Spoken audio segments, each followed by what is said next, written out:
जय शिवराय. माझ्यासमोर जो दिसतोय तो वाडेश्वर महादेव मंदिर आहे आणि खालच्या बाजूला आहे कुशावर्तक तलाव. रायगडाच्या कुशीमध्ये काय काय दडलेलं आहे याचं कुतूहल सगळ्यांनाच आहे. मलाही कुतूहल आहे.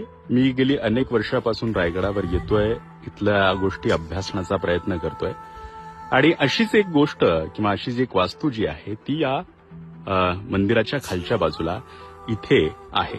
म्हणजे ही समाधी आहे की काय आहे नेमकं हे कळायला मार्ग नाहीये.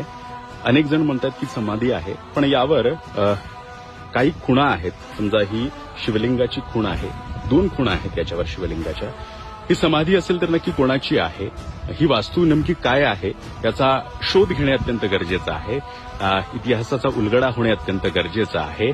आणि याच समाधीला वरच्या बाजूला, या समाधीच्या वरच्या बाजूला आणखी एक समाधी आहे. म्हणजे समाधी जर म्हटलं तर समाधी आहे. अशीच एक वास्तू जी आहे ती आपल्याला पुढे पाहायला मिळतेय. अशा 2 समाध्या किंवा 2 वास्तू ज्या आहेत आपल्याला पाहायला मिळतात. हे वाडेश्वराच्या अगदी खालच्या बाजूला. हे नेमका कोणाचे आहेत, काय आहेत याचा उलगडा होणे अत्यंत गरजेचं आहे. कारण का रायगडाचा इतिहास, रायगडाच्या एक एक वास्तूचा इतिहास जगासमोर येणे अत्यंत गरजेचं आहे. जर या संदर्भातील कोणाला माहिती असेल तर कमेंटमध्ये नक्की सांगा.